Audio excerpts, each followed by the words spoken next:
សូមអញ្ជើញលោកអ្នកនាងចុច like ឬចុច subscribe ដើម្បីទទួលបានព័ត៌មានថ្មីទាន់ហេតុការណ៍និងទស្សនាវីដេអូផ្សេងៗទៀតបានគ្រប់ពេលវេលា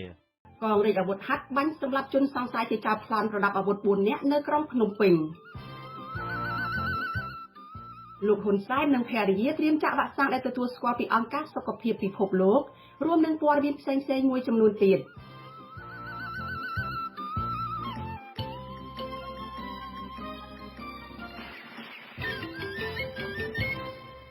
ជាបន្តទៅទៀតនេះខ្ញុំសុជីវីសូមជូនព័ត៌មានទៅនេះពិស្ដាចលនានេះជាទីមេត្រីព្រះមហាក្សត្រព្រះបាទនរោត្តមសីហមុនីនិងសម្ដេចម៉ែ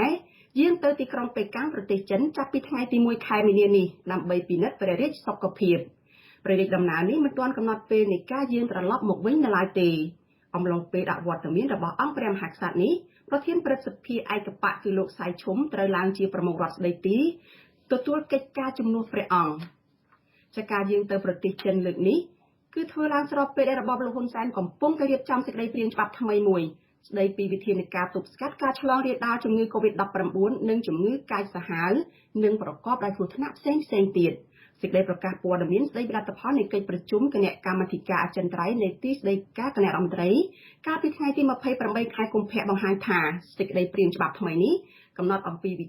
ធានការរបស់ក្រសួងសុខាភិបាលវិធានការរដ្ឋបាលនិងវិធានការផ្សេងទៀតដែលត្រូវអនុវត្តដើម្បីប្រយុទ្ធនិងទប់ស្កាត់ការឆ្លងរាលដាលនៃជំងឺ COVID-19 និងជំងឺកាចសាហាវនិងប្រកបដោយគ្រោះថ្នាក់ធ្ងន់ធ្ងរផ្សេងទៀតទាំងក្នុងពេលបច្ចុប្បន្ននិងក្នុងអនាគតសម្ដៅការពារអាយុជីវិតរបស់ប្រជាពលរដ្ឋសុខភាពសាធារណៈនិងសណ្ដាប់ធ្នាប់សាធារណៈសេចក្តីព្រាងច្បាប់នេះមាន6ជំពូកនិង18មាត្រាដែលមានចែងពីទោសបញ្ញត្តិហើយត្រូវបញ្ជូនទៅសុំការអនុម័តពីស្ថាប័ននីតិបញ្ញត្តិអាស៊ីសេរីមិនអាចតាក់ទងប្រធានអង្គភិបអ្នកនាំពាក្យរដ្ឋាភិបាលគឺលោកផៃស៊ីផាន់ដើម្បីសុំការបញ្ជាក់បន្ថែមបានទេដោយទូរស័ព្ទចូលប៉ុន្តែពុំមានអ្នកទទួលកាលពីឆ្នាំមុនព្រះមហាក្សត្រក៏បានយាងទៅប្រទេសចិនដែរនៅពេលដែលរបបក្រុងភ្នំពេញចាប់ផ្ដើមធ្វើច្បាប់គ្រប់គ្រងប្រទេសក្នុងភាពអាសន្នដែលក្រមសង្គមស៊ីវិលនិងអន្តរជាតិវាតម្លៃថាច្បាប់នោះរំលោភសិទ្ធិឯកជនសិទ្ធិសេរីភាពបញ្ចេញមតិនិងការប្រមូលផ្ដុំរបស់ប្រជាពលរដ្ឋនាយករងទទួលបន្ទុកផ្នែកឃ្លាំមើលនិងការពារសិទ្ធិមនុស្សនៃអង្គការលីកាដូលោកអំសំអាតថ្លែងថាមកដល់ពេលនេះសេចក្តីព្រាងច្បាប់ស្តីពីវិធានការទប់ស្កាត់ការឆ្លងរាលដាលនៃជំងឺ COVID-19 និងជំងឺឆ្លងកាចសាហាវនិងប្រកបដោយគ្រោះថ្នាក់ផ្សេងទៀតមិនត្រូវដាក់បង្ហាញជាសាធារណៈដើម្បីឲ្យអ្នកជំនាញពាក់ព័ន្ធបានចូលរួមផ្ដល់យោបល់នោះទេលោកបន្តថាកន្លងមករដ្ឋាភិបាលបានចេញអនុក្រឹត្យមួយចំនួនរួចហើយដើម្បីទប់ស្កាត់ជំងឺ COVID-19 និងជំងឺកាចសាហាវផ្សេងទៀតដូច្នេះរដ្ឋាភិបាលមិនគួរប្រញាប់ប្រញាល់នោះទេគឺគួរតែបើកឲ្យមានការពិគ្រោះយោបល់ដើម្បីធ្វើឲ្យសេចក្តីព្រាងច្បាប់មួយនេះមានភាពច្បាស់លាស់និងផ្ដល់ផលប្រយោជន៍ឲ្យកាន់តែច្រើនសម្រាប់ពលរដ្ឋនិងសង្គមជាតិព្រះបាទនរោត្តមសីហមុនីទ្រង់យាងទៅពិនិត្យសុខភាពនៅប្រទេសចិនជាទៀងទាត់ក៏ប៉ុន្តែម្ដងម្កាលនៅពេលរដ្ឋាភិបាលធ្វើច្បាប់ណាមួយដែលប្រឆាំងពីស្មារតីនៃរដ្ឋធម្មនុញ្ញទ្រង់ក៏យាងទៅប្រទេសចិនមុនកាលវិភាគរបស់ទ្រង់ផងដែរអ្នកវិភាគនិងមន្ត្រីបកប្រឆាំងយល់ថាព្រះអង្គទំនងមិនសពព្រះរាជហឫទ័យក្នុងការឡាយប្រហ័សលេខាលើច្បាប់បង្កើតថ្មីទៅនោះឡើយព្រោះទ្រង់ដឹងថារបបរបស់លោកហ៊ុនសែននឹងយកលេសនេះធ្វើទុកបុកម្នេញថែមទៀតទៅលើសកម្មជនគណៈបកប្រឆាំងមន្ត្រីសង្គមស៊ីវិលនិងអ្នកដែលមានមតិមិនស្របនឹងរដ្ឋាភិបាលសេចក្តីព្រាងច្បាប់ថ្មីនេះនឹងត្រូវបញ្ជូនទៅរដ្ឋសភាដើម្បីពិភាក្សានិងអនុម័ត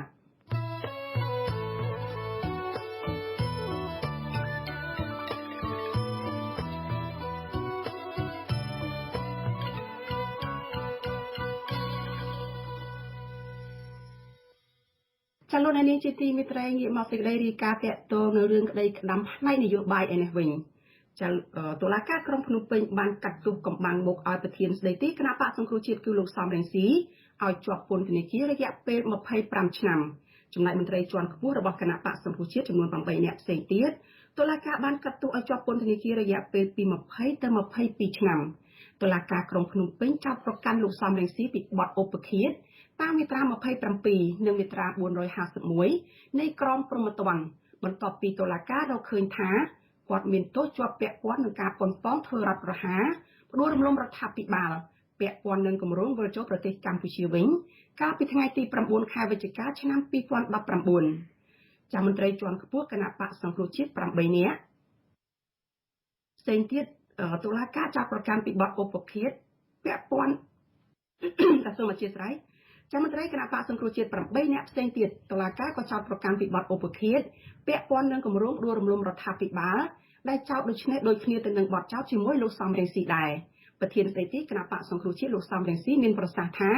ការកាត់ទោសនេះគឺជារឿងអយុត្តិធម៌និងឆ្លុះបញ្ចាំងពីការភ័យខ្លាចរបស់លោកហ៊ុនសែនចំពោះគណៈបកសង្គ្រោះជាតិនិងថ្នាក់ដឹកនាំគណៈបកសង្គ្រោះជាតិដូច្នេះហើយបានជាលោកហ៊ុនសែនប្រើប្រាស់តុលាការដើម្បីប៉ុនប៉ងកម្ចាត់គណៈបកសង្គ្រោះជាតិគឺគណៈបកប្រឆាំងពីឆាកនយោបាយនៅកម្ពុជាដើម្បីកុំឲ្យចូលរួមការបោះឆ្នោតនៅពេលខាងមុខលោកសំរងស៊ីថាបើគណៈបកប្រឆាំងចូលរួមនៅក្នុងការបោះឆ្នោតក្រុមប្រឹក្សាឃុំសង្កាត់នៅក្នុងឆ្នាំ2022នោះនឹងការបោះឆ្នោតជាសកលនៅក្នុងឆ្នាំ2023ខាងមុខនោះគណៈបកប្រជាជនកម្ពុជាប្រកាសជាចាញ់ឆ្នោតហើយរបបលោកហ៊ុនសែននឹងដល់ទីបញ្ចប់លោកសំរងស៊ីបន្តថាគណៈបកកំពុងគិតគូរជាមួយនឹងមេធាវីដើម្បីប្តឹងទាស់ទៅសាលាឧទ្ធរណ៍បន្ថែមទៀតមេធាវីខ្ញុំនិងមេធាវីរបស់ថ្នាក់ដឹកនាំគណៈបកសង្គ្រោះជាតិឲ្យគិតគូរទៅតែចំពោះយើងអត់មានផ្ដោតអារម្មណ៍ឲ្យទៅខ្វល់រឿងហ្នឹងទេតែឲ្យពួកមេធាវីដើម្បីជំនាញឱកាសបានទទួលព័ត៌មានដើម្បីតាមចង់ដឹងបំណងរបស់គេយ៉ាងម៉េចវិធីរបស់គេប្រើវិធីខុសយ៉ាងម៉េចយើងគ្រាន់តែចង់តាមប៉ុណ្្នឹងឯងប៉ុន្តែរឿងខ្លឹមសារនៃការកាត់ទោសនេះគឺយើងអត់ខ្វល់ទេបាទពីព្រោះយើងដឹងថាយើងត្រូវតែខិតខំតស៊ូដើម្បីនាំមកនៅលទ្ធិប្រជាធិបតេយ្យបានតុលាការនឹងវាចប់ហើយបានរបបប្រជាការនឹងវាចប់ទន្ទឹមគ្នាចាក្នុងរឿងនេះដែរអាស៊ីសេរីបានជាយាមតាក់ទងទៅមន្ត្រីជាន់ខ្ពស់នៃគណៈបកសង្គ្រោះជាតិជាច្រើនអ្នកក្នុងនោះមន្ត្រីជាន់ខ្ពស់នៃគណៈបកសង្គ្រោះជាតិគឺលោកអត់ឡុងរីលោកមិនធ្វើអត្ថាធិប្បាយចំពោះករណីនេះទេលោកបានបង្វែរសំណួរនេះឲ្យទៅសួរលោកអ៊ូចន្ទរិទ្ធវិញចាអ្នកនាំពាក្យគណៈបកសង្គ្រោះជាតិលោកអ៊ូចន្ទរិទ្ធមិនអាចតាក់ទងដើម្បីសូមអត្ថាធិប្បាយបានទេនៅក្នុងករណីនេះចាតាក់ទងនឹងករណីនេះដែរអ្នកវិភាគសង្គមលោកបណ្ឌិតសេងសារីយល់ថាការសម្ដែងរបស់តុលាការគឺដើម្បីទប់ស្កាត់មិនឲ្យលោកសំរងស៊ីនិងគណៈបកសង្គ្រោះជាតិចូលទៅរួមការបោះឆ្នោតនៅក្នុងឆ្នាំ2022និងឆ្នាំ2023ខាងមុខដោយមើលឃើញថាប្រជាប្រិយភាពរបស់លោកសំរងស៊ីនៅតែជាការគំរាមកំហែងទៅដល់បកកាន់អំណាចវាបង្ហាញអំពីជាយុទ្ធសាស្ត្រនៅក្នុងការគំរាមទៅលើអ្នកជាប់បម្រាមផ្សេងទៀតជំរុញឲ្យអ្នកជាប់បម្រាមផ្សេងទៀតហ្នឹងសុំសិទ្ធិនយោបាយមុននឹងដំណើរការកាត់ទោសដើម្បីឲ្យអ្នកជាប់បម្រាមផ្សេងទៀតហ្នឹងមានឱកាសនៅក្នុងការទៅបើកគណៈបកថ្មីចូលរួមការបោះឆ្នោតឆ្នាំ2022 2023ណាបាទចាមន្ត្រីជាន់ខ្ពស់របស់គណៈបកប្រជាដែលត្រូវតុលាការកាត់ទោសដែរនោះរួមមានលោកអេងឆៃអៀងអ្នកស្រីមូសុខួរលោកអ៊ូចន្ទរិទ្ធលោកឡុងរីលោកនុតរំដួលលោកហូវ៉ាន់លោកម៉ែនសុថាវរិននិងអ្នកស្រីជូឡុងស៊ូមារ៉ាចាក្រៅពីសំណុំរឿងឧបឃាតនេះលោកសំរងស៊ីនិងថ្នាក់ដឹកនាំគណៈបកសង្គ្រោះជាតិមួយចំនួនទៀតក៏រងការចោទប្រកាន់នៅក្នុងសំណុំរឿងផ្សេងទៀតដែរដូចជាបទរួមគំនិតក្បត់ញុះញង់ឲ្យមានភាពរឹតបន្តឹងធ្ងន់ធ្ងរដល់សន្តិសុខសង្គមនិងញុះញង់កុំឲ្យយោធិនស្ដាប់បង្គាប់ជាដើមចាសំណុំរឿងនេះមានជនជាប់ចោទជាង130នាក់ហើយតុលាការបានលើកយកមកជំនុំជម្រះទាំងដុំជាបន្តបន្ទាប់ដោយមិនខ្វល់ពីភាពត្រឹមត្រូវនៃនីតិវិធីនិងសិទ្ធិទទួលបានការជំនុំជម្រះដោយយុត្តិធម៌របស់ពួកគេនោះឡើយចាតកតនៅរឿងនេះចាខាងក្រុមការងាររបស់អាស៊ីសេរីបានភ្ជាប់ប្រព័ន្ធវីដេអូ Skype ជាមួយនឹងប្រធានស្ដីទីគណៈបកសង្គ្រោះជាតិលោកសំរងស៊ីចាដើម្បីលោកបានមកបញ្ចេញមតិបន្ថែមឬក៏មានប្រតិកម្មយ៉ាងណាចំពោះការកាត់ទោសលោកជាថ្មីទៀតឲ្យជាប់ពន្ធនាគាររយៈពេល25ឆ្នាំនេះចាដោយសារតែយើងអាចភ្ជាប់លោកបានហើយចានេះខ្ញុំសូមជម្រាបសួរអាដាមពីចម្ងាយចាជម្រាបសួរចាអាដាមកន្លងមកនេះបើយើងបូកសរុបការកាត់ទោសដោយតុលាការកម្ពុជាទៅលើរឿងក្តីរបស់អាយដាមនឹងគឺពេលនេះអាយដាមមានទោសនឹងមិនតិចជាង57ឆ្នាំទេបើយើងបូកសរុបទោសដោយឡែកណាប៉ុន្តែយើងបូកសរុបទៅគឺអាចទៅដល់57ឆ្នាំហើយកន្លងមកនឹងអាយដាមក៏បានលើកឡើងដែរថាមិនខ្វល់មិនចាប់អារម្មណ៍ហើយក៏មិន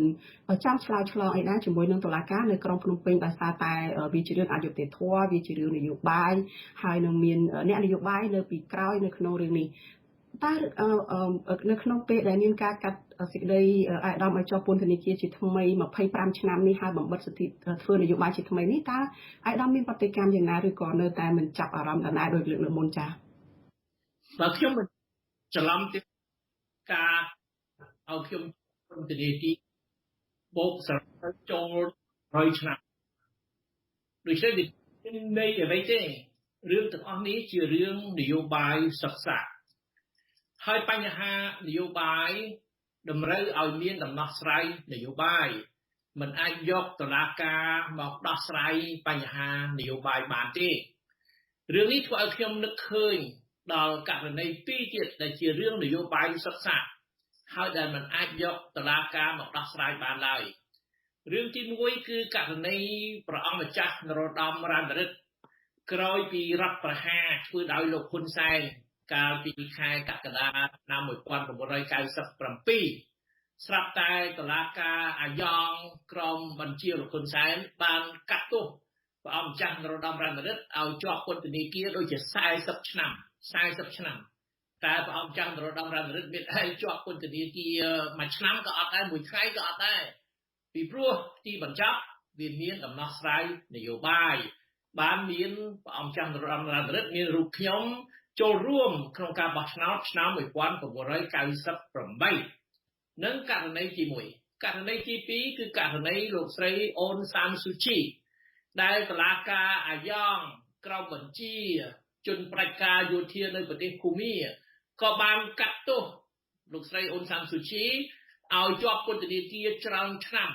ហើយហាមឃាត់មិនឲ្យលោកស្រីចូលរួមក្នុងការបោះឆ្នោតដូចខ្ញុំអញ្ចឹងគឺគេដកសិទ្ធិឈរឈ្មោះក្នុងការបោះឆ្នោតហើយដកសិទ្ធិក្នុងការឈរឲ្យគេបោះឆ្នោតឲ្យមានន័យថាទាំងករណីព្រះអង្គម្ចាស់នរោត្តម រណឫទ្ធិទាំងករណីលោកស្រីអូនសានស៊ូជីទាំងករណីរូបខ្ញុំសំរងស៊ីពេលនេះសរឲ្យឃើញថារដ្ឋអំណាចទាំងនៅប្រទេសកម្ពុជាទាំងនៅប្រទេសភូមាគឺខ្លាចគូប្រជែងខ្លាចគូប្រកួតដូច្នេះគេត្រូវតែលាបពណ៌ដូច្នេះគេត្រូវតែបង្កើតរឿងឲ្យតុលាការអាយ៉ងរបស់គេកាត់ទោសឲ្យជាប់ពន្ធនាគារមិនឲ្យឈរឈ្មោះក្នុងការបោះឆ្នោតពីព្រោះគេបើដឹងថាមានគូប្រកួតដ៏ខ្លាំងដោយកាលនោះគណៈបកហ៊ុនស៊ិនប៉ិចគណៈបកសំរងស៊ីចូលគ្នាគឺខ្លាំងមែនទែនឥឡូវក៏ចាំដែរគណៈបកសិទ្ធិមនុស្សគណៈបកសំរងស៊ីចូលគ្នាបង្កើតគណៈបកសង្គ្រោះជាតិគឺខ្លាំងមែនទែនដូច្នេះលោកហ៊ុនសែនត្រូវតែរករឿងធ្វើម៉េចបំបែកគណៈបកសង្គ្រោះជាតិឬមួយក៏រករឿងធ្វើម៉េចមិនឲ្យសំរងស៊ីចុះឈរឈ្មោះក្នុងការបោះឆ្នោតខាងមុខហើយចំពោះករណីលោកស្រីអូនសានស៊ូជីក៏យ៉ាងដែរយកករណីថាដោយសារតែគាត់ធ្លាប់មានស្វាមីគាត់ជាស្ត្រីមេម៉ាយប៉ុន្តែកាលពីមុនគាត់បានរៀបចំអាពាហ៍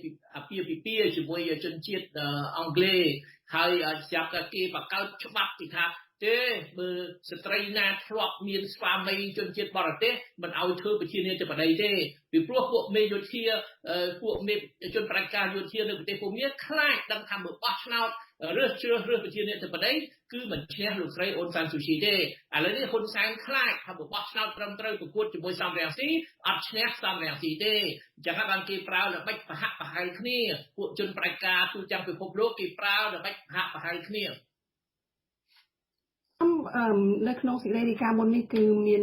ការលើកឡើងថាអាដាមនឹងគណៈបកនឹងគ្រោងថាប្តឹងឧទ្ធរណ៍ដែរតើចង់បានអ្វីពីការប្តឹងឧទ្ធរណ៍បើសិននៅពេលដែលអាដាមថារឿងនេះមិនគួរឲ្យចាប់អារម្មណ៍ជារឿងនយោបាយដោយដែលអាដាមបានរៀបរាប់នឹងចា៎យើងអត់ចាប់អារម្មណ៍ពីខ្លឹមសារទេតែយើងចង់ឲ្យមេធាវីយើងទៅស៊ើបការដើម្បីដឹងបំណងពិតរបស់គេចង់បានអីពីព្រោះគេមិនមែនសម្ដៅមកទៅរូបខ្ញុំសំរងស៊ីទេមានថ្នាក់ដឹកនាំគណៈបកសង្គ្រោះជាតិដទៃទៀតហើយមានថ្នាក់ដឹកនាំគណៈបកសង្គ្រោះជាតិនៅលើទឹកដីប្រទេសកម្ពុជាសប្តាហ៍ថ្ងៃរហូតដល់ថ្នាក់មូលដ្ឋាន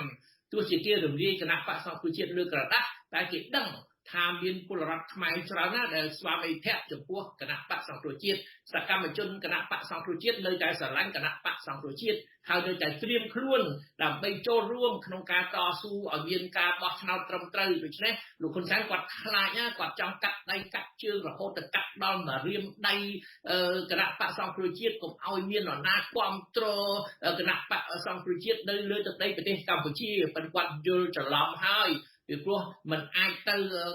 ដកបេះដូងពីពលរដ្ឋខ្មែរទេគេស្រឡាញ់ក្នុងចិត្តគេស្រឡាញ់ក្នុងបេះដូងគេយើងមិនអាចបង្ខំចិត្តគេបានទេចាអាដាម នៅពេលដែលអាដាមបដិឧត្តរគ្រាន់តែចង់បានព័ត៌មានដំណើរការរឿងក្តីចង់ដឹងសាច់រឿងអីពីការចោទប្រកាន់ឬក៏ពីការដំណើរការរឿងក្តីអីបែបនេះចំពោះករណីអាដាមនេះអាដាមបានលើកឡើងហើយថាមានការភ័យខ្លាចពីអ្នកដឹកនាំនៅរបបក្រុងភ្នំពេញហ្នឹងហើយរារាំងមិនឲ្យចូលរួមការបោះឆ្នោតឆ្នាំ2022និង2023ខាងមុខតើអាដាមបណ្ដោយទៅអញ្ចឹងទេឬក៏មានយុទ្ធសាស្ត្រឬក៏មានផែនការអីយ៉ាងម៉េចដើម្បីដោះស្រាយបញ្ហាហ្នឹងពីព្រោះថាបើសិនជាមានការរយាលទៅប្រជាពលរដ្ឋក៏កាន់តែអស់សង្ឃឹមហើយអ្នកសកម្មជនរបស់គណៈបកសមាជិករបស់គណៈបកហ្នឹងក៏ត្រូវគេចាប់ដាក់ពន្ធនាគារអីដោយគ្រាន់តែមកខំសារតាម Facebook អីជាដើមដូច្នេះការភ័យខ្លាចក៏កើតមានហើយរយៈពេលក៏ចេះតែពយាទៅហើយការដែលរារាំងមិនឲ្យទៅចូលរួមការបោះឆ្នោតហ្នឹងក៏រារាំងអញ្ចឹងទៀតទៅតើមានយុទ្ធសាស្ត្រអីយ៉ាងម៉េចចា៎ខ្ញុំត្រូវទៅគិតដល់ករណីសកម្មជនគណៈបកសង្គ្រោះជាតិនៅមូលដ្ឋានពីព្រោះរបបហ៊ុនសែននេះបានចាក់អ្នកគ្រប់គ្រងគណៈបកសង្គ្រោះជាតិអ្នកដែលជាប់ឆ្នោតដែលជារៀបបោះឆ្នោតឲ្យធ្វើជាមេឃុំចៅសង្កាត់សមាជិកក្រុមប្រឹក្សាគុំសង្កាត់ដែលគ្រប់គ្រងគណៈបកសង្គ្រោះជាតិត្រូវគេចាប់ដាក់ពន្ធនាគារហើយមានអ្នកដទៃទៀតអ្នកផ្សេងទៀតដែលគេកំពុងតែរករឿងមានបំណងចង់ចាប់ដែរអញ្ចឹងបើយើងត្រូវតាមដានដែលខ្ញុំឲ្យមេធាវីខ្ញុំតាមដាននេះដើម្បីស៊ើបការថាឥឡូវវាអាចរៀងដាលទៅដល់អ្នកណាដូច្នេះយើងអាចចាត់វិធានការការពារសម័យខ្លួនឬក៏យើងមានវិធានការអីផ្សេងទៀតហ្នឹងហើយបាទចាត់វិធានការរបៀបមិនអាដាមដើម្បីការពារកុំឲ្យគេចាប់ខ្លួនពួកគាត់បានឃើញគេចាប់ខ្លួនជាបន្តរហូតមកអញ្ចឹងចាយើងដឹងមុនបើយើងដឹងមុនយើងអាចចាត់វិធានការទាន់ពេលវេលាយើងមិនត្រូវចាំទៅគេមកចាប់យើងដល់ផ្ទះទេអញ្ចឹងបើយើងត្រូវតាមដានករណីហ្នឹងវាពាក់ព័ន្ធគ្នាយ៉ាងម៉េចគេចោទប្រកាន់នៅវាហូរហៀទៅដល់ណាទៅដល់នេះដូច្នេះយើងត្រូវតែដឹងមុនបំណងគេចោទប្រកាន់នឹងរឿងស្អីខ្លះដើម្បីយើងនឹងចេះការពារខ្លួនយើងមុននឹងរឿងមួយប៉ុន្តែសូមឆ្លើយទៅសំណួរមាញ់នេះគឺខ្ញុំយល់ឃើញថានឹងមានដំណោះស្រាយនយោបាយក្រោមសម្ពាធអន្តរជាតិពីព្រោះករណីប្រទេសកម្ពុជាមិនអាចផ្ដាច់ពីករណីភូមាទេក្នុងទ្វីបអាស៊ីនេះតំបន់អាស៊ីភាគអាគ្នេយ៍ក្នុងសហគមន៍អាស៊ាននេះគឺករណីភូមាឥឡូវនេះគឺគេចាប់អារម្មណ៍ខ្លាំងមែនទែនហើយវាប្រហាក់ប្រហែលនឹងករណីប្រទេសកម្ពុជាដែលខ្ញុំលើកឡើងអំពីបំណងពួកយោធាមិនឲ្យអ្នកដែលមានប្រជាប្រិយភាពចូលរួមក្នុងការបោះឆ្នោតហើយបោះឆ្នោតហើយចាញ់ឆ្នោតហើយមិនទទួលស្គាល់លទ្ធផលនៃការបោះឆ្នោតហើយចាប់អ្នកស្រីអ៊ុនសានស៊ូជីដាក់គុកទៀតឃុំឃាំងទៀតអានឹងមានន័យថាគេចាប់អារម្មណ៍មែនទេហើយករណីដែលសារវាដូចគ្នាពេលណាមានដំណោះស្រាយនយោបាយថ្នាក់អន្តរជាតិចំពោះប្រទេសភូមានិងមានដំណោះស្រាយបែបដូចគ្នាចំពោះប្រទេសកម្ពុជាអញ្ចឹងហើយបានយើងធ្វើការផ្លូវទូតផ្នែកនយោបាយអន្តរជាតិនេះជាមួយប្រទេសដែលពាក់ព័ន្ធក្នុងរឿងនេះហើយដែលគេឃ្លាំមើលដែលគេប្រុងចាត់វិធានការខ្លាំងមែនទែនដើម្បីរកដំណោះស្រាយចំពោះប្រទេសភូមាផងចំពោះប្រទេសកម្ពុជាផងហើយខ្ញុំជឿថាពេលណារបបផ្ដាច់ការដល់ទីបញ្ចប់របស់វានៅប្រទេសភូមាក៏របបផ្ដាច់ការនឹងមកដល់ទីបញ្ចប់របស់វានៅប្រទេសកម្ពុជាផងដែរចាដូច្នេះដំណោះស្រាយនយោបាយគឺជាចំណុចគន្លឹះនៅក្នុងការដែលអាចឲ្យតែសូមអធិស្ឋានអាចឲ្យអាដាមវិលចូលទៅក្នុងឆាកនយោបាយវិញហើយអាចឲ្យមានការចូលរួមការបោះឆ្នោតអីជាដើមអាដាមតើអ្វីដែលអាដាមលើកឡើងថាជាកិច្ចការនយោបាយផ្នែកការទូតអីអស់នេះតើអាចនឹងមានឥទ្ធិពលអីដូចដែលអាដាមបានលើកឡើងនៅក្នុងប្រទេសភូមាអីនឹងដែរទេចានៅពេលដែលនៅភូមាយើងឃើញថាប្រជាពលរដ្ឋបានក្រោកឡើងសរសើរស្នាមណាស់ដែលខុសប្លែកពីនៅកម្ពុជានៅពេលនេះចាប៉ុន្តែកម្ពុជាក៏ជាករណីពិសេសដែលយើងមានកត្តាខ្លះដែលអំណោយផលឲ្យយើងកត្តាទី1គឺកិច្ចព្រមព្រៀងទីក្រុងប៉ារីដែលជំរុញឲ្យសហគមន៍អន្តរជាតិតម្រូវឲ្យសហគមន៍អន្តរជាតិអន្តរាគមន៍ចំពោះប្រទេសកម្ពុជាដើម្បីឲ្យលទ្ធិប្រជាធិបតេយ្យនៅប្រទេសកម្ពុជារស់រវើក នៅប្រទេសភូមាអត់មានទេអត់មានកិច្ចព្រមព្រៀងស្ដីពីប្រទេសភូមាទេតែស្រុកខ្មែរមានកិច្ចព្រមព្រៀងស្ដីពីប្រទេសកម្ពុជាដែលចែងពីកាតព្វកិច្ចនៃសហគមន៍អន្តរជាតិឲ្យជួយមើលខុសត្រូវប្រទេសកម្ពុជានឹងជាកត្តាដែលអំណោយផលមួយសម្រាប់ប្រទេសកម្ពុជាដែលមានមូលដ្ឋានច្បាប់អន្តរជាតិដើម្បីឲ្យអន្តរជាតិអន្តរាគមន៍ជួយប្រទេសកម្ពុជាករណីទី2កត្តាទី2គឺកត្តាសេដ្ឋកិច្ចប្រទេសភូមាមិនរំពឹងលើជំនួយអន្តរជាតិដោយប្រទេសកម្ពុជាប្រទេសភូមាធ្លាប់តែឯកោម្នាក់ឯងពីព្រោះរបបផ្ដាច់ការនៅប្រទេសកម្ពុជានៅប្រទេសភូមានោះក៏រាប់សិបឆ្នាំមកហើយប៉ុន្តែ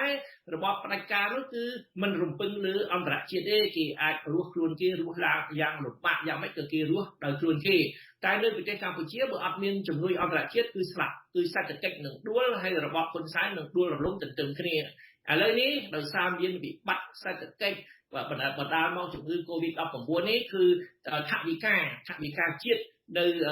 ស្រុកខ្មែរថវិការបស់រដ្ឋហ្នឹងគឺមានកង្វះខាតធ្ងន់ធ្ងររបបហ៊ុនសែនជាទៀតរកលុយបើកប្រាក់ខែឲ្យគ្រូបង្រៀនមន្ត្រីរាជការប៉ូលីសទាហានអត់ក្រន់ទេអញ្ចឹងគឺកំពុងតែជ្រួលច្បល់ស្លន់ស្លោសម្បើមឲ្យតែហ៊ានធ្វើក្អេងឆ្អាងដោយមិនយកចិត្តទុកដាក់ចំពោះការដែលគេថ្កោលទោសរឿងការរំលោភសិទ្ធិមនុស្សនៅប្រទេសកម្ពុជាការសម្លាប់អធិបតេយ្យនៅប្រទេសកម្ពុជាពេលនោះនឹងមានតនកម្មកាន់តែខ្លាំងឡើងថែមទៀតហើយពេលនោះរបបហ៊ុនសែនមិនអាចនៅថេរបានទេបើតនកម្មវាកាន់តែខ្លាំងឡើងអញ្ចឹង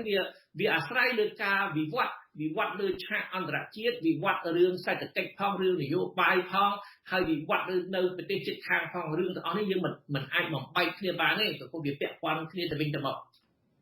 ចាអរគុណច្រើនអាយដាមសំលេងស៊ីចាដែលបានផ្ដល់ការសម្ភាសន៍នៅយុគនេះចាសូមជម្រាបលាអាយដាមត្រឹមតែប៉ុណ្ណេះចាអរគុណបាទជម្រាបលា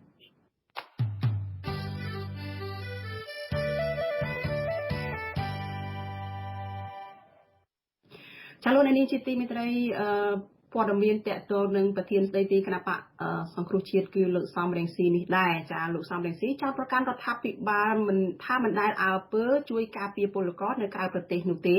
គឺផ្ទុយទៅវិញមន្ត្រីទូតថែមទាំងគៀបពលករដើម្បីយកលុយនៅពេលដែលពលករមានបញ្ហា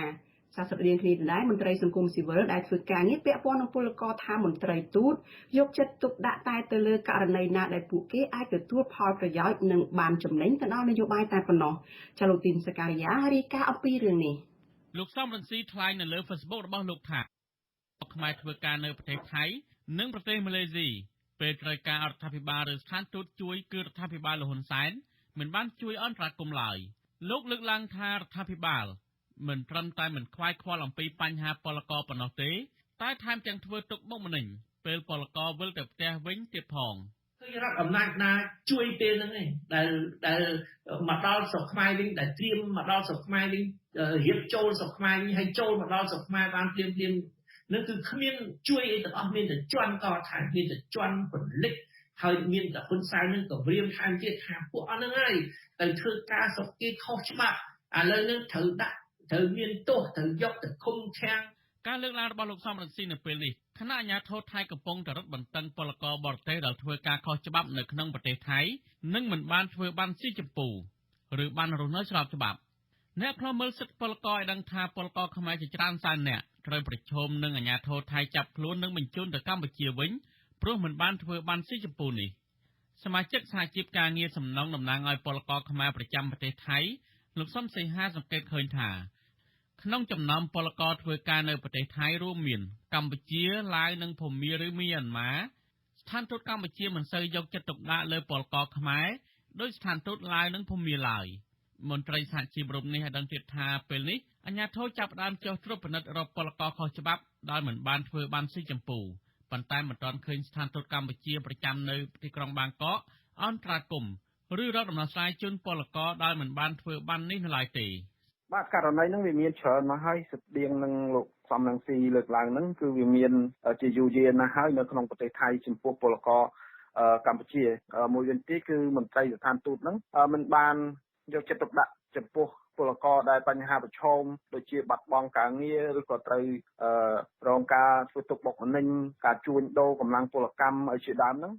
ក្រសួងការងារថៃឲ្យដឹងថាពលករខ្មែរបានចុះបញ្ជីធ្វើបានស៊ីចម្ពូបានជាង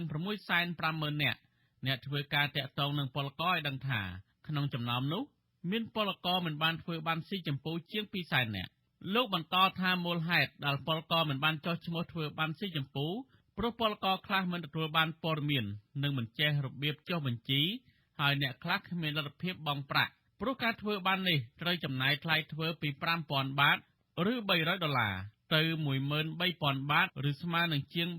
$400 ជុំវិញនឹងបញ្ហានេះអាស៊ីសេរីមិនអាចព្យាយាមសុំការបំភ្លឺបន្ថែមពីមន្ត្រីស្ថានទូតខ្មែរប្រចាំនៅទីក្រុងបាងកកដើម្បីសួរអំពីបញ្ហានេះបានទេរីឯអ្នកនាំពាក្យក្រសួងការងារលោកហេងសួរអ្នកនាំពាក្យក្រសួងការបរទេសលោកកុយគង់និងអ្នកនាំពាក្យរដ្ឋាភិបាលលោកផៃស៊ីផានក៏មិនអាចតាក់ទងតាមទូរស័ព្ទបានដូចគ្នានៅថ្ងៃទី 1 មិនិនានេះទោះជាយ៉ាងណាអ្នកនាំពាក្យគណៈបកប្រជាជនកម្ពុជាលោកឈឹមផលវរុនធ្លាប់អះអាងប្រាប់អាស៊ីសេរីថារដ្ឋាភិបាលតែងតែគិតគូរពីពលករជានិច្ចលោកអះអាងថានៅពេលពលករមានបញ្ហាអ្វីមួយរដ្ឋាភិបាលតែងតែដោះស្រាយជាមួយប្រទេសពាក់ព័ន្ធតាមផ្លូវច្បាប់និងការសម្របសម្រួលក្រៅច្បាប់ជាដើមទោះជាបែបនេះក្តីមន្ត្រីអង្គការសិនត្រលទទួលបន្ទុកសិទ្ធិការងារលោកឌីថេហូយ៉ាក៏សម្គាល់ឃើញថាមន្ត្រីរដ្ឋាភិបាលនិងមន្ត្រីទូតភាគច្រើនពង្រឹងការងារនិងដោះស្រាយករណីណាដោយចំណេញខាងនយោបាយតែប៉ុណ្ណោះលោកបន្តថាបញ្ហាខ្លះបានកើតឡើងយូរហើយតែមិនទាន់ដោះស្រាយនៅឡើយដូចជាករណីពលករនៅថៃនេះជាដើមជនរងគ្រោះចឹងដែរសិនបើគាត់ជាជនរងគ្រោះទៅបានគេលោបពៀនធ្វើបាបអីជាដើមអញ្ចឹងផលទៅអញ្ចឹងក៏មិនសូវចិត្តដាក់ជួយអីដែរតែបើសិនជា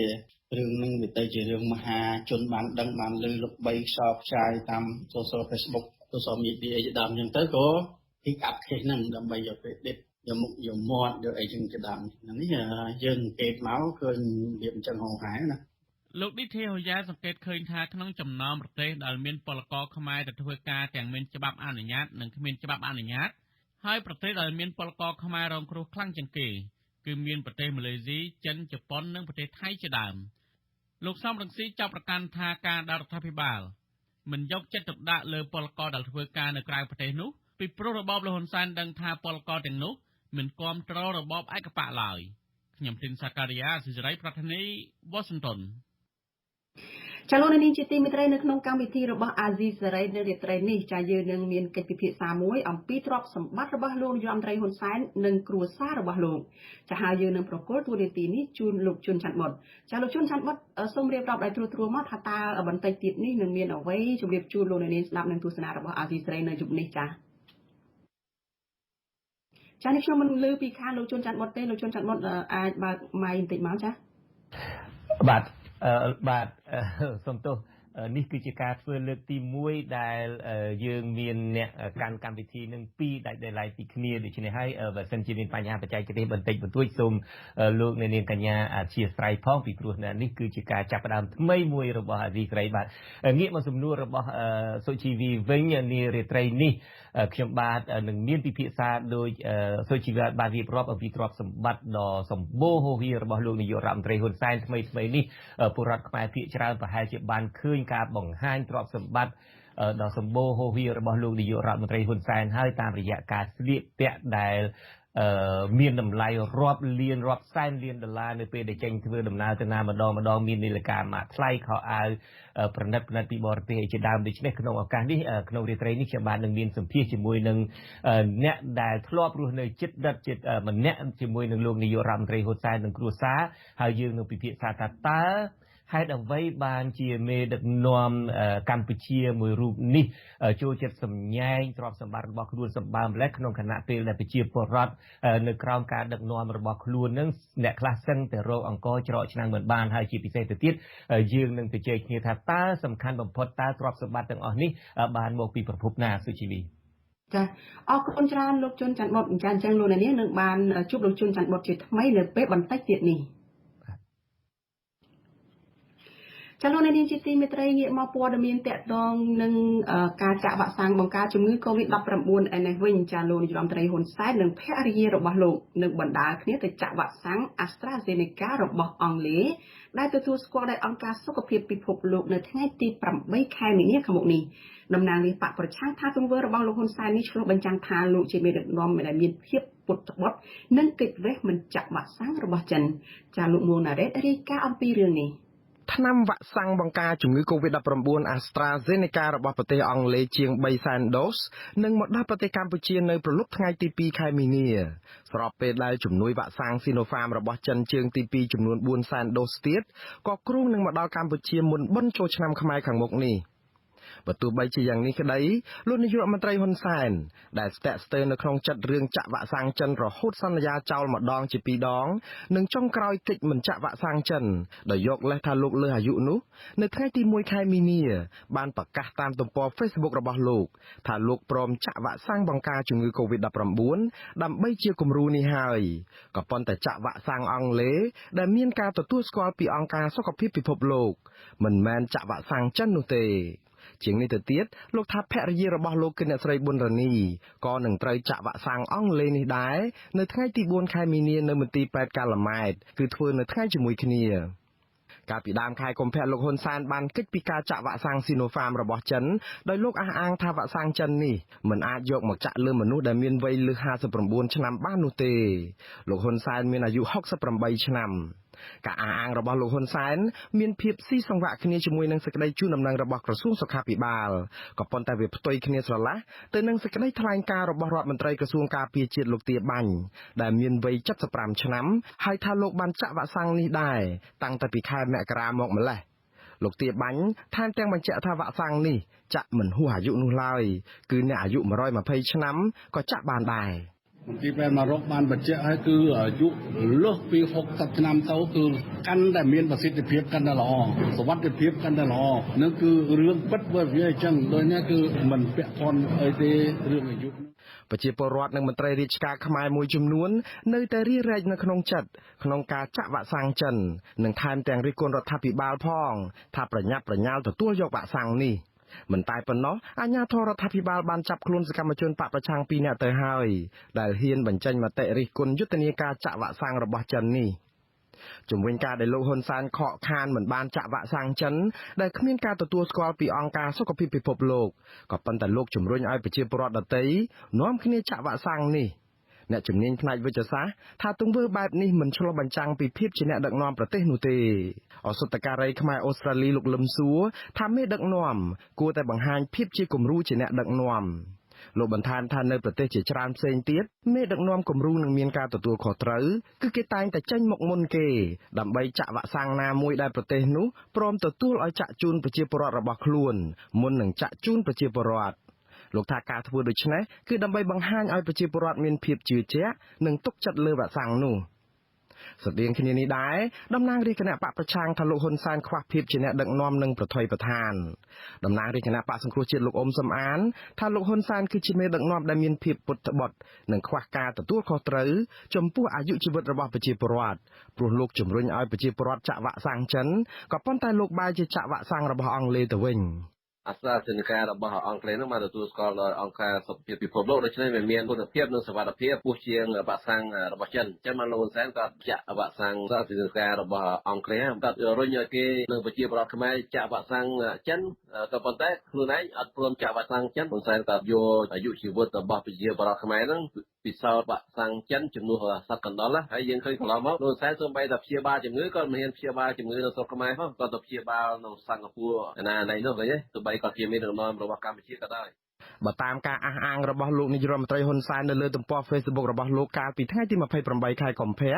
លោកថាកម្ពុជានឹងទទួលបានវ៉ាក់សាំងអង់គ្លេសនេះតាមយន្តការបែងចែកវ៉ាក់សាំងស្មើគ្នាទៅប្រទេសនានានៅទូទាំងពិភពលោករបស់អង្គការសុខភាពពិភពលោកឬហៅកាត់ថា COVAX នេះចំនួនសរុបជាង 1,100,000 ដូស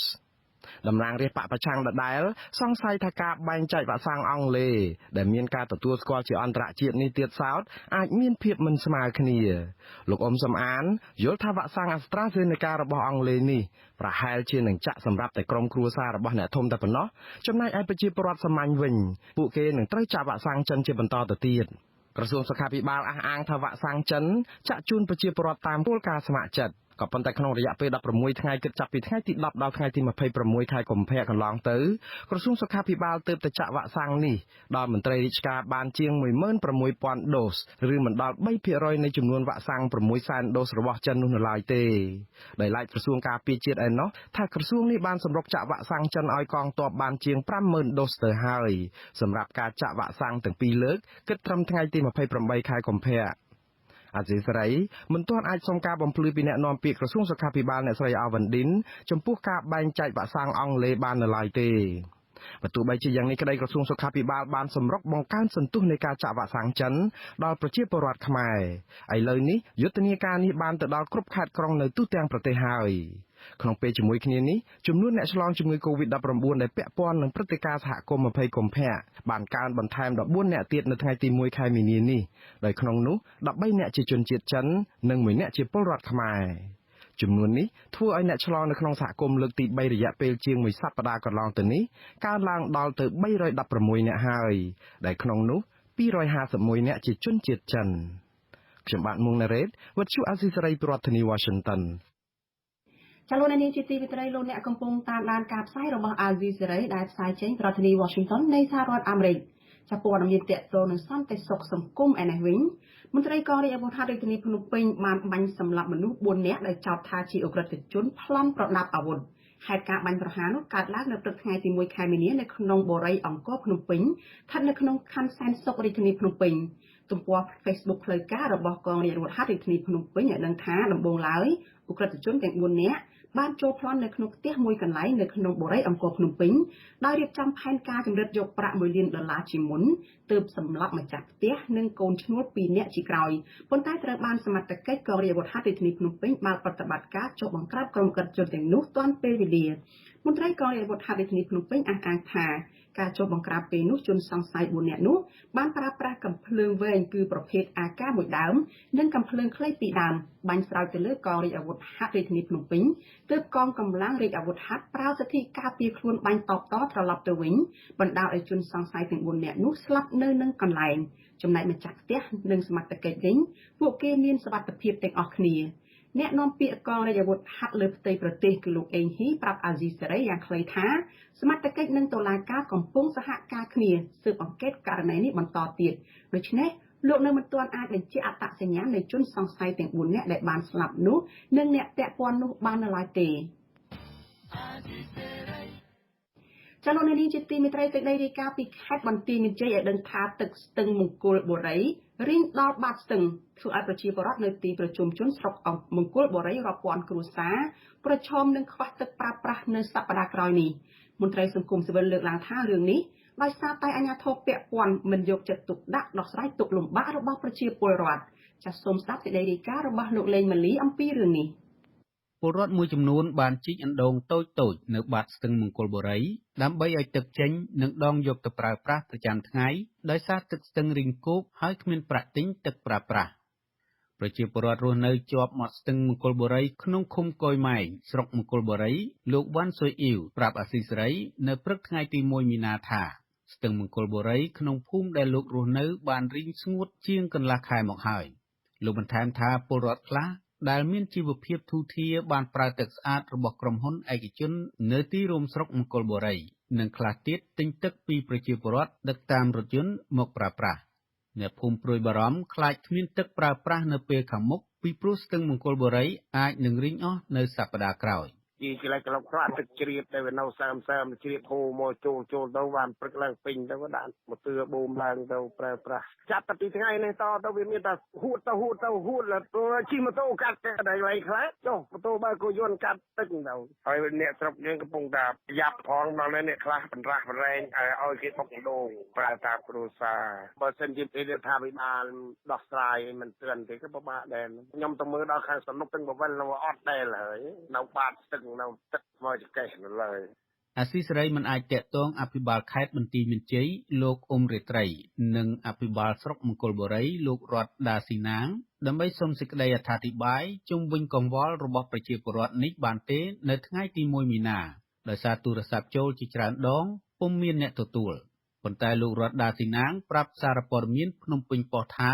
ទឹកស្ទឹងមង្គលបុរីអាចប្រើប្រាស់បានរហូតដល់ចុងសប្តាហ៍នេះលោកបញ្ជាក់ថាការខ្វះទឹកនេះបណ្ដាលមកពីប្រជាពលរដ្ឋបូមទឹកស្រោចស្រពស្រូវប្រាំងច្រើនលើសផែនការលោកថាអាជ្ញាធរបានត្រៀមបូមទឹកពីស្ទឹងសេរីសុភ័ណ្ឌនៅទីរួមខេត្តបន្ទាយមានជ័យដែលមានចម្ងាយជាង10គីឡូម៉ែត្រមកបញ្ចូលក្នុងស្ទឹងមង្គលបុរីប៉ុន្តែទឹកនេះសម្រាប់ពលរដ្ឋប្រើប្រាស់ប្រចាំថ្ងៃប៉ុណ្ណោះ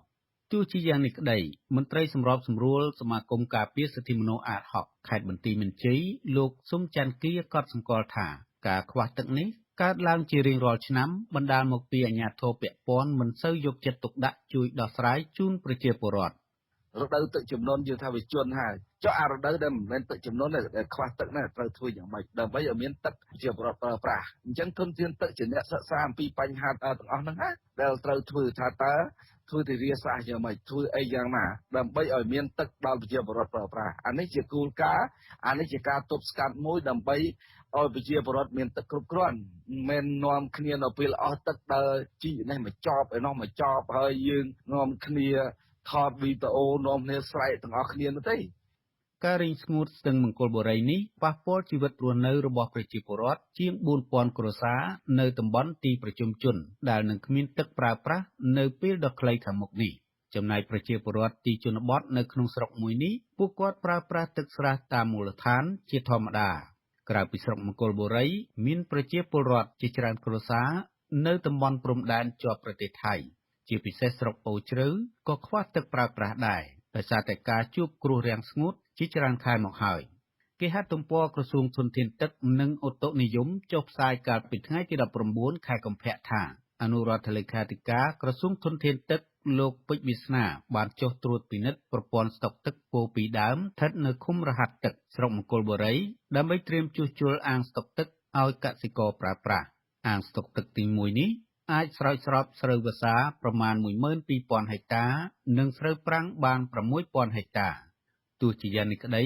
មន្ត្រីសង្គមស៊ីវិលលោកស៊ុំច័ន្ទគាយល់ថាវិធានការរបស់អាជ្ញាធរនេះមិនអាចធ្វើឲ្យពលរដ្ឋមានទឹកប្រើប្រាស់គ្រប់រដូវបានឡើយប្រសិនបើអាជ្ញាធរមិនស្ដារស្ទឹងមង្គលបុរីឲ្យបានជ្រៅជាងមុនឬធ្វើអាងស្តុកទឹកនៅតំបន់ដែលគ្មានប្រភពទឹកទេនោះពួកគាត់នឹងខ្វះទឹកប្រើប្រាស់នៅឆ្នាំបន្តបន្ទាប់ទៀត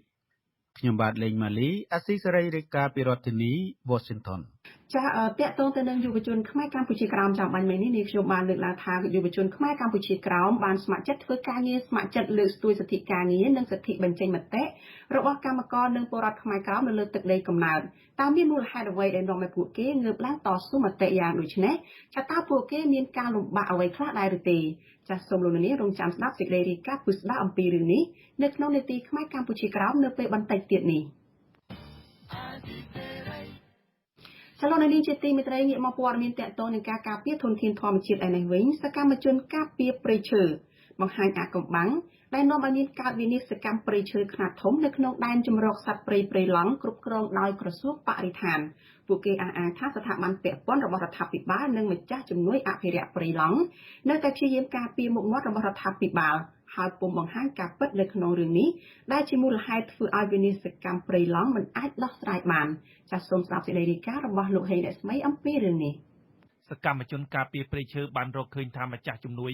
នៃគម្រោងអភិវឌ្ឍព្រៃឡង់គឺទីភ្នាក់ងារសហរដ្ឋអាមេរិកសម្រាប់អភិវឌ្ឍអន្តរជាតិដែលហៅកាត់ថា USAID និងគណៈកម្មាធិការទប់ស្កាត់និងបង្ក្រាបបទល្មើសព្រៃឈើមិនបានរកមូលហេតុពិតប្រាកដដើម្បីលុបបំបាត់វិនិច្ឆ័យកម្មព្រៃឈើនៅក្នុងតំបន់ព្រៃឡង់នោះទេប្រធានអង្គការកិច្ចការពិសេសសិទ្ធិមនុស្សកម្ពុជានិងជាម្ចាស់ពានរង្វាន់វីរៈជនការពារបរិស្ថាន Global Environmental Prize លោកអ៊ូចលេងប្រាប់អាស៊ីសេរីនៅថ្ងៃទី1មិនិនាថាឬគល់ដែលនាំឲ្យមានវិនិច្ឆ័យកម្មព្រៃឡង់គឺដោយសារតែវត្តមានក្រុមហ៊ុន Symbiotic និងក្រុមហ៊ុនអង្គរ Plywood ធ្វើអាជីវកម្មទ្រង់ទ្រាយធំនៅក្នុងតំបន់ព្រៃឡង់លោកបញ្ជាក់ថាក្រុមហ៊ុនទាំងនេះបានចេញមុខប្រមូលឈើនៅក្នុងតំបន់ព្រៃឡង់ដើម្បីផ្គត់ផ្គង់ទៅទីផ្សារអន្តរជាតិជាច្រើនឆ្នាំមកហើយដោយគ្មានស្ថាប័នណាមួយដោះស្រាយឲ្យដាច់ស្រឡះនោះទេលោកអ៊ូចលេងបានបន្ថែមថាអំពើពុករលួយក៏ជាមូលហេតុចម្បងនៃការបំផ្លាញព្រៃឡង់ដែរដោយសារតែមានការអន្តរាគមន៍ពីអ្នកមានអំណាចដើម្បីការពារអាជីវកម្មឈើខ្នាតធំរបស់ក្រុមហ៊ុននេះលោកចោទថារដ្ឋាភិបាលតែងតែការពារប្រយោជន៍ក្រុមហ៊ុនបើទោះបីជាពួកលោកនិងស្ថាប័នពាក់ព័ន្ធ បានបង្ហាញភស្តុតាងជាច្រើនអំពីឧក្រិដ្ឋកម្មព្រៃឈើនៅតំបន់ព្រៃឡង់ក្តីបាត់ល្មើសមិនព្រមបានបញ្ឈប់ទេបែរជាមានការចាត់ប្រកាន់វាយប្រហារការធ្វើបាបយាយីទៅលើសកម្មជនទៅវិញជាពិសេសរូបខ្ញុំផ្ទាល់អ៊ូចលេងនេះមិនដែលបានលុយ$1ពី USAID ក៏ដូចជាម្ចាស់ជំនួយអង្គការនានាទេគឺខ្ញុំធ្វើការដោយស្ម័គ្រចិត្តម្ចាស់ជំនួយ USAID មិនបានលើកឡើងអំពីមូលហេតុពិតប្រាកដនៃវិរសកម្មព្រៃឈើដែលជាបញ្ហាចម្បងនៅក្នុងការជួញដូរឈើក៏ដូចជាឧស្សាហកម្មខាតឈើនៅក្នុងតំបន់ព្រៃឡង់ទេសកម្មជនការពារព្រៃឈើរូបនេះបានបន្ថែមថារោងចក្រអាឈើនិងក្រុមហ៊ុនឯកជនជាប់តំបន់ព្រៃឡង់គឺជាដើមចមផុសឡើងនៅឧក្រិដ្ឋកម្មព្រៃឈើក្នុងតំបន់ព្រៃឡង់ដែលគ្មានស្ថាប័នណាមួយរបស់រដ្ឋាភិបាលចេញមកដោះស្រាយជាច្រើនឆ្នាំមកហើយ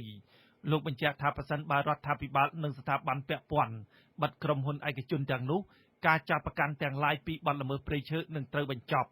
មិនមែនការពីព្រៃឈើបែបលក្ខណៈរំបែបលក្ខណៈជាងទេវាមិនមែនចំគោលដៅអ្វីដែលពិតប្រាកដយើងទៅរកឫសគល់នៃវិនិស្សកម្មព្រៃឈើដ៏ធ្ងន់ធ្ងរមកពីក្រុមហ៊ុន Sigmatic នៃក្រុមហ៊ុនកោប្រៃពុទ្ធយើងបិទក្រុមហ៊ុនបានគឺមិនបាច់ចំណាយលុយទៅគឺលើទៅការរំការច្រៀងទេគឺថាអត់មានអ្នកកាប់ក៏អត់មានអ្នកទិញហើយក៏អត់មានអ្នកលក់ដែរអញ្ចឹងឈើនៅតែគង់វង្សដដែលនេះដែលជាឫសគល់នៃបញ្ហាបើសិនជាយើងមិនហ៊ានដោះស្រាយបញ្ហានេះទេគឺមិនអាចដោះស្រាយចេញបានទេនៅតែកើតឡើងមួយឆ្នាំជាឆ្នាំក្រោយពីមានការរិះគន់នេះដោយសារតែទីភ្នាក់ងាររបស់សហរដ្ឋអាមេរិកសម្រាប់ការអភិវឌ្ឍអន្តរជាតិ USAID បានផ្ដល់ជំនួយចំនួន$21 លានសហរដ្ឋអាមេរិកសម្រាប់អនុវត្តគម្រោងព្រៃឡង់បៃតងជាមួយនឹងក្រសួងបរិស្ថានរយៈពេល5ឆ្នាំពីឆ្នាំ2018ដល់ឆ្នាំ2023ក្នុងគោលបំណងដើម្បីអភិរក្សធនធានធម្មជាតិនិងដោះស្រាយបញ្ហាប្រឈមដែលកើតមានឡើងនៅក្នុងតំបន់ព្រៃឡង់ដែលរួមមានលើកកម្ពស់ជីវភាពសហគមន៍ប្រកបទៅដោយចីរភាពទោះជាយ៉ាងណាក៏ដោយសកម្មជនព្រៃឈើមើលឃើញថាបទល្មើសធនធានធម្មជាតិនៅតំបន់ព្រៃឡង់មិនមានការថមថយឡើយដោយសារតែការអនុវត្តគម្រោងព្រៃឡង់បៃតងគ្មានប្រសិទ្ធភាពហើយម្ចាស់ជំនួយដ៏ធំមួយនេះហាក់មិនសូវរិះគន់និងដាក់សម្ពាធទៅលើរដ្ឋាភិបាលអាស៊ីសេរីបានព្យាយាមតាក់ទងសុំការបំភ្លឺរឿងនេះពីមន្ត្រីអង្គការ USAID តាមរយៈទូរស័ព្ទនិង Page Facebook ជាផ្លូវការរបស់អង្គការនេះក៏ប៉ុន្តែទូរស័ព្ទហៅចូលជាច្រើនដងគ្មានអ្នកទទួលនៅថ្ងៃទី1ខែមិនិនាចំណែកឯអ្នកនាំពាក្យគណៈកម្មាធិការជាតិទប់ស្កាត់នៅបង្ក្រាបបទល្មើសព្រៃឈើលោកអេងហ៊ីនិងតំណាងក្រុមហ៊ុននេះក៏អាស៊ីសេរីមិនអាចតាក់ទងបានដែរនៅថ្ងៃដដែលនេះក៏ប៉ុន្តែតំណាងក្រុមហ៊ុន Symbiotic លោកហេងសុធិរាបានចេញសេចក្តីបំភ្លឺកាលពីចុងឆ្នាំ2020បានបដិសេធចំពោះការចាប់ប្រកាន់ថាក្រុមហ៊ុនរបស់លោកជាប់ពាក់ព័ន្ធនឹងការកាប់បំផ្លាញព្រៃឈើនៅក្នុងតំបន់ព្រៃឡង់លក្ខណៈទ្រង់ទ្រាយធំសាយជាថ្មីទៀតការលើកឡើងនេះបានកើតមានឡើងបន្ទាប់ពីមានការចុះផ្សាយតាមព័ត៌មានក្នុងស្រុកមួយចំនួនដែលបានចោទប្រកាន់ក្រុមហ៊ុននេះថាបានកេណ្ឌប្រជាពលរដ្ឋរាប់រយនាក់ទៅកាប់ឈើនិងដឹកឈើតាមគោយន្តយកទៅលក់មកឲ្យខ្លួនដោយខົບខិតជាមួយនឹងមន្ត្រីបរិស្ថានអ្នកនាំពាក្យក្រសួងបរិស្ថានលោកនេតភក្ត្រាស់មានប្រសាសន៍ថាក្រសួងបរិស្ថានគ្មានសមត្ថកិច្ចក្នុងការបិទក្រុមហ៊ុនទាំងនោះទេហើយភារកិច្ចរបស់ក្រសួងសម័យកំពុងប្រឹងប្រែងការពារនិងអភិរក្សនៅតំបន់ព្រៃឡង់ឲ្យមានប្រសិទ្ធភាពលោកបញ្ជាក់ថាជំរកសត្វព្រៃឡង់គ្មានបទល្មើសព្រៃឈើទ្រង់ទ្រាយធំទេមានតែបទល្មើសព្រៃឈើខ្នាតតូចប៉ុណ្ណោះហើយក្រសួងនៅតែបន្តសហការជាមួយភាគីពាក់ព័ន្ធដើម្បីទប់ស្កាត់និងបង្ក្រាបបទល្មើសព្រៃឈើនៅតំបន់ព្រៃឡង់តែទោះជាយ៉ាងណាក៏ដោយក្រុមស្នូលបណ្ដាញព្រៃឡង់នៅក្នុងខេត្តស្ទឹងត្រែងលោកគង្រីគាំទ្រចំពោះការលើកឡើងរបស់លោកអ៊ូចលេងលោកថាក្រុមហ៊ុនដដែលបានចេញមុខកាប់បំផ្លាញព្រៃឡង់នៅចំពោះមុខយើងហើយវិជាសហគមន៍មានភស្តុតាងរាប់មិនអស់ក៏អាជ្ញាធរមិនចាត់វិធានការដែរបែរជាមកធ្វើទុកបុកម្នេញមកលើសកម្មជនការពារព្រៃឈើទៅវិញលើពីនេះលោកថាមន្ត្រីបរិស្ថានបានព្យាយាមលាក់កំបាំងបទល្មើសព្រៃឈើដោយរារាំងវិជាសហគមន៍មិនឲ្យល្បាតព្រៃព្រោះខ្លាចលោកប្រទះឃើញបទល្មើសព្រៃឈើថតរូបភាពបង្ហោះតាមបណ្ដាញសង្គម Facebook លោកសោកស្ដាយចំពោះគម្រោងព្រៃឡង់រាប់លានដុល្លារសហរដ្ឋអាមេរិករបស់ USAID គឺពុំបានប្រើប្រាស់ឲ្យចំគោលដៅក្នុងករណីកិច្ចគាំពារតំបន់ព្រៃឡង់ឲ្យមានប្រសិទ្ធភាពនោះទេពលគឺអស់លុយព្រៃក៏បាត់បង់ចំពោះបរិស្ថានលោកចាំយកទៅលុយក៏ដើរកលឹងទិញទួយតាមអូសៀមបោកតាមអីហ្នឹងអូឆ្លើយយកអីគេជួយចឹងទៅឬគាត់ឡប់មកវិញមកកុកចាំតាមផ្លូវរទេះគោយន្តទៅហ្នឹងទៅដល់ពេលបាត់មើលចេញពីក្នុងកណ្ដាលព្រៃហ្នឹងមកអាឈើល្អហ្នឹងមកដល់គប់យកលុយរួចបាត់ចេញទៅគាត់ធ្វើviệcហ្នឹងបានទប់ស្កាត់ព្រៃនឹងបានដល់ពេលយើងមានបញ្ហាយើងគឺមានគំនិតការគៀបសង្កត់របស់សហគមន៍យើងមិនឲ្យយើងនិយាយបងប្អូនសហគមន៍គាត់មិនហ៊ានបាននិយាយមិនហ៊ានបញ្ចេញមតិគាត់ខ្លាចការគម្រាមកំហែងកាលពីសប្តាហ៍មុនកងរាជអាវុធហត្ថនិងកម្លាំងជំនាញមួយចំនួនទៀតបានរកឃើញរណ្ដៅជាស់ច្បោះដែលមានមុខកាត់ធំជិត200គល់ស្ថិតនៅក្នុងដែនជម្រកព្រៃឡង់ កម្លាំងកងរាជអាវុធហត្ថបានរកឃើញថាបាត់ល្មើសព្រៃឈើទាំងនេះនៅក្នុងតំបន់ព្រៃឡង់ក្នុងខេត្តស្ទឹងត្រែងកញ្ចេះព្រះវិហារនិងខេត្តកំពង់ធំមន្ត្រីជាន់ខ្ពស់ក្រសួងបរិស្ថានបដិសេធមិនបានបកស្រាយចំពោះការរកឃើញបាត់ល្មើសព្រៃឈើនៅក្នុងតំបន់ព្រៃឡង់របស់គណៈកម្មាធិការជាតិនេះទេអង្គការជាតិនិងអន្តរជាតិបានរកឃើញថានៅក្នុងរយៈពេល20ឆ្នាំចុងក្រោយនេះទំហំព្រៃឡង់ប្រមាណជាង100,000 ហិកតាស្មើនឹង 24% ត្រូវបានបាត់បង់คล้ายទៅជាវាលរហោឋានបន្ថែមលើពីនេះទៀតគិតត្រឹមឆ្នាំ2019ទំហំព្រៃឡង់ប្រមាណ 76,000 ហិកតាត្រូវបានបំផ្លាញទៅជាដីចម្ការដំណាំហើយមានតែផ្ទៃដីជាង 1,000 ហិកតាប៉ុណ្ណោះត្រូវបានដាំដុះជាកូនឈើឡើងវិញខ្ញុំបាទហេងរស្មីអាស៊ីសេរីពីរដ្ឋធានី Washington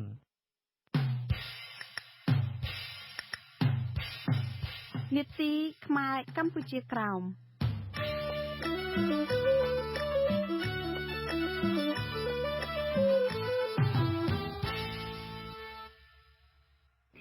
ចលនានេះជាទីមេត្រីយុវជនខ្មែរកម្ពុជាក្រោមធ្វើការងារស្ម័គ្រចិត្តលើកស្ទួយសិទ្ធិការងារនិងសិទ្ធិបញ្ចេញមតិរបស់កម្មករនិងពលរដ្ឋខ្មែរក្រោមនៅលើទឹកដីកំណើតរបស់ខ្លួនពួកគេលើកឡើងតស៊ូមតិដោយអហិង្សានេះដោយសារតែអាញាធរវៀតណាមបន្តធ្វើទុកបុកម្នេញលើសិទ្ធិសេរីភាពផ្នែកបញ្ចេញមតិរបស់ជនជាតិដើមកំណើតការរំលោភសិទ្ធិការងារនិងសិទ្ធិដទៃមួយចំនួនទៀតចាប់ពីរដ្ឋធានី Washington លោកយុនសាមៀនរាយការណ៍ពុស្ដារអំពីរឿងនេះយុវជនខ្មែរក្រោមកំពុងធ្វើយុទ្ធនាការតាមរយៈបណ្ដាញសង្គមនិងដើរចែកចាយសៀវភៅឯកសារប្រវត្តិសាស្ត្រនិងច្បាប់ការងារឲ្យពលរដ្ឋខ្មែរក្រោមប្រើប្រាស់ជាទុនដើម្បីធ្វើការតស៊ូមតិដោយអហិង្សាយុវជនយើងខាយដែលកំពុងរងការគំរាមកំហែងពីសំណាក់អាជ្ញាធរវៀតណាមខ្លួនឯងផងដែរនោះបានបង្កើតទំព័រ Facebook ឈ្មោះថាសិទ្ធិការងារខ្មែរក្រោមដើម្បីផ្ដល់ចំណេះដឹងពីច្បាប់ការងារនិងបង្ហាញពីសកម្មភាពរបស់កម្មករខ្មែរក្រោមទំព័រ Facebook នេះក៏បានផ្ដល់លេខទូរស័ព្ទសម្រាប់ឲ្យកម្មករខ្មែរក្រោមដែលរងការរំលោភបំពានផ្សេងតាក់ទងដើម្បីពិគ្រោះយោបល់ស្វែងរកមធ្យោបាយដោះស្រាយបញ្ហាទាំងនោះយុវជនយើងខាយប្រាប់អាស៊ីសេរីថាកម្មករខ្មែរក្រោមកំពុងត្រូវបានថៅកែរោងចក្របង្ខំឲ្យធ្វើការបន្ថែមម៉ោងលើសកំណត់តាមច្បាប់ការងារវៀតណាមហើយថៅកែវៀតណាមក៏មិនអនុញ្ញាតឲ្យខ្មែរក្រោមបានឈប់សម្រាកបុណ្យជាតិខ្មែរក្រោមសំខាន់ដូចជាបុណ្យសែនដូនតានិងបុណ្យចូលឆ្នាំជាដើមថាកម្មករខ្មែរយើងទៅគេជិបសង្កត់ខាងសិទ្ធិពលកម្មហ៎បងទី1ហើយធ្វើការក្នុងរោងចក្រដូចជារោងចក្រឯកជនក្តីរោងចក្រវិនិយោគបរទេសក្តីហើយធ្វើការដូចជាមានទីចរណ៍ជាសង្កត់ថ្នាក់លើទីចរណ៍ជាសង្កត់ហើយគេមិនអោយយើងថប់ចូលឆ្នាំហើយគេធ្វើទុកបុកម្នេញយើងក្នុងកិច្ចការអីសពដល់យ៉ាងយើងអាចបងអូនអាចធ្វើការនឹងតាមផ្លូវច្បាប់ក៏បានហើយតាមផ្ញើទៅឲ្យខាង ILO ហ្នឹងខាងពលកម្មអន្តរជាតិ ILOយុវជនយើងខាយបន្តថាក្រៅពីការរំលោភច្បាប់ការងារម្ចាស់រោងចក្រនៅវៀតណាមក៏មិនអនុញ្ញាតឲ្យកម្មករបង្កើតសហជីពឯករាជ្យដែរជំហានបន្ទាប់ទៀតនេះលោកនឹងប្រមូលផ្ដុំកម្មករខ្មែរក្រោមតាមរោងចក្រដើម្បីបង្កើតសហជីពឯករាជ្យប្រឆាំងនឹងការរំលោភសិទ្ធិការងាររបស់ថៅកែវៀតណាមសប្តាហ៍ថ្ងៃយុវជនយើងខាយធ្វើការងារដោយគ្មានការិយាល័យពិតប្រាកដនោះទេ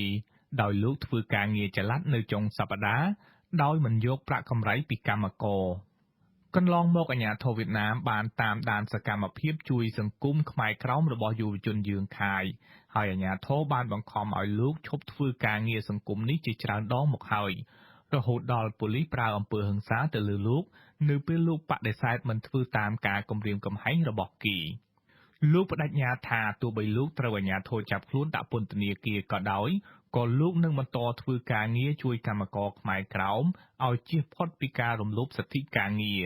បើយើងបញ្ចេញមតិបញ្ចេញអីចឹងបាត់ផលប្រយោជន៍អីវិញចឹងវាអ្វីដំដែរជាងកាយអ្វីដំដែរបងវិញចម្លាក់វិញគម្រាមកំហែងហើយវិញថាចោតដាក់គុកដាក់អីដែរបងយុវជនខ្មែរក្រោមមួយចំនួនទៀតក៏កំពុងសកម្មធ្វើការងារសង្គមផ្នែកសិទ្ធិជនជាតិដើមកំណើតដែរយុវជនខ្មែរក្រោមលោកតោហ្វាងជើងដែលត្រូវបានអាជ្ញាធរវៀតណាមផាកពិន័យរាប់រយដុល្លារដោយសារតែសម្ដែងមតិតាមបណ្ដាញសង្គមកំពុងបោះពុម្ពសៀវភៅស្ដីពីសិទ្ធិសម្រេចវាសនាដោយខ្លួនឯងដើម្បីដើរចែកចាយដល់ពលរដ្ឋខ្មែរក្រោមដោយឥតគិតថ្លៃ យុវជនរូបនេះអះអាងថាដើម្បីឲ្យខ្មែរក្រោមអាចទទួលបានសិទ្ធិសម្រេចវាសនាដោយខ្លួនឯងលុះត្រាតែខ្មែរក្រោមយល់ដឹងពីសិទ្ធិជាជនជាតិដើមកំណើតជាមុនសិន សប្តាហ៍នេះចាប់ប្អូនទៅជាការផ្សព្វផ្សាយក្នុងច្បាប់របស់ជនជាតិដើមដើម្បីឲ្យដាស់ស្ទើរអារម្មណ៍យុវជនខ្មែរយើងទាំងផ្នែកក្រុមយើងទាំងអស់ហ្នឹងឲ្យយល់ពីដឹងពីច្បាប់ក្នុងនាមជាជនជាតិដើមនឹងយើងមានសិទ្ធិអីខ្លះ កាលពីពេលថ្មីនេះសហព័ន្ធខ្មែរកម្ពុជាក្រោមបានបោះពុម្ពសៀវភៅមានចំណងជើងថាពន្លឺសិទ្ធិសម្រេចវាសនាដោយខ្លួនឯងសៀវភៅនោះបង្ហាញពីរបៀបនៃការទាមទារសិទ្ធិសម្រេចវាសនាដោយខ្លួនឯងនិងប្រវត្តិនៃដែនដីកម្ពុជាក្រោមសៀវភៅនេះក៏ជាឧបករណ៍មួយជួយយុទ្ធនាការសហព័ន្ធខ្មែរកម្ពុជាក្រោមដើម្បីទាមទារសិទ្ធិសម្រេចវាសនាដោយខ្លួនឯងរបស់ពលរដ្ឋខ្មែរក្រោមពីរដ្ឋាភិបាលវៀតណាម យុវជនតោហ្វាងជើងក៏ដូចជាយុវជនយើងខាយដែរលោកសុកចិត្តលះបង់សេចក្តីសុខផ្ទាល់ខ្លួនហើយអាចប្រឈមមុខនឹងជាប់ពន្ធនាគារប្រសិនបើអាជ្ញាធរវៀតណាមចង់ធ្វើទុកបុកម្នេញលើរូបលោកបន្តទៀតពាក់ព័ន្ធទៅនឹងការបូជាលះបង់របស់យុវជនខ្មែរក្រោមដើម្បីបុព្វហេតុជាតិនេះប្រធាននាយកដ្ឋានព័ត៌មាននៃសហព័ន្ធខ្មែរកម្ពុជាក្រោមព្រះភិក្ខុសើងយើងរតនាមានថ្នាក់ដីកាថាការផ្ដួចផ្ដើមគំនិតរបស់យុវជនខ្មែរក្រោមជួយដល់កម្មករនិងពលរដ្ឋខ្មែរក្រោមដោយមិនខ្លាចពីគ្រោះថ្នាក់ផ្ទាល់ខ្លួននេះជារឿងមួយល្អដែលអាចជួយស្ដារសិទ្ធិមនុស្សខ្មែរក្រោមឲ្យបានល្អប្រសើរឡើងវិញ គឺជាការល្អណាស់ដើម្បីជួយគ្នានៅក្នុងគ្រាដែល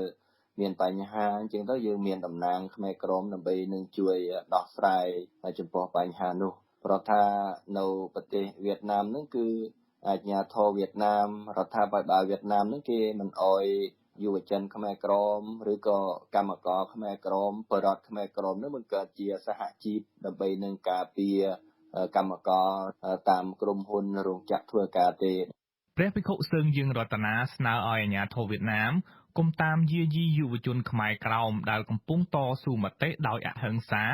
ដើម្បីរក្សាសិទ្ធិជាជនជាតិដើមកំណើតទោះបីជាយ៉ាងណាក៏ដោយព្រះអង្គបារម្ភថាវៀតណាមពិតជាតាមរករឿងយុវជនខ្មែរក្រោមជាក់ជាមិនខាន គឺអាជ្ញាធរវៀតណាមនេះគេមិនសប្បាយចិត្តទេប៉ុន្តែអ្វីដែលសំខាន់គឺយុវជនខ្មែរក្រមនេះគឺមានចិត្តក្លាហានអង្អាចនៅក្នុងការបង្កើតជាក្រុមដើម្បីនឹងការពារទៅដល់ពលករឬក៏កម្មករគ្នាឯងជនជាតិខ្មែរក្រមគ្នាឯងនឹងវាជាការល្អប្រសើរណាស់ ព្រះអង្គប្រមានថាប្រសិនបើអាជ្ញាធរវៀតណាមជ្រើសរើសយកផ្លូវធ្វើទុកបុកម្នេញពលរដ្ឋនិងយុវជនខ្មែរក្រោមមែននោះសហព័ន្ធនឹងធ្វើយុទ្ធនាការនៅជុំវិញពិភពលោកដើម្បីគៀបសង្កត់រដ្ឋាភិបាលវៀតណាមឲ្យផ្អាកសកម្មភាពរំលោភបំពានទៅលើយុវជននិងពលរដ្ឋខ្មែរក្រោមខ្ញុំយុនសាមៀនអាស៊ីសេរីប្រធានាធិបតី Washington ចលនានេះជាទីមេត្រីសម្រាប់លោកនាងដែលកំពុងតែតាមដានការផ្សាយរបស់អាស៊ីសេរីតាមរយៈវិទ្យុរលកធាតុអាកាសខ្លីឬក៏ Shortwave ចា៎ខ្ញុំសូមជម្រាបលាលោកអ្នកត្រឹមតែប៉ុណ្ណេះចា៎ប៉ុន្តែចំពោះលោកអ្នកដែលកំពុងតែតាមដានការផ្សាយរបស់យើងតាមរយៈបណ្ដាញសង្គម Facebook និង YouTube ចា៎សូមលោកនាងបន្តតាមដានការផ្សាយរបស់យើងតទៅទៀតចា៎យើងនឹងផ្សាយបន្តនៅក្នុងរយៈពេល30នាទីបន្ថែមទៀតចា៎នៅក្នុងរយៈពេល30នាទី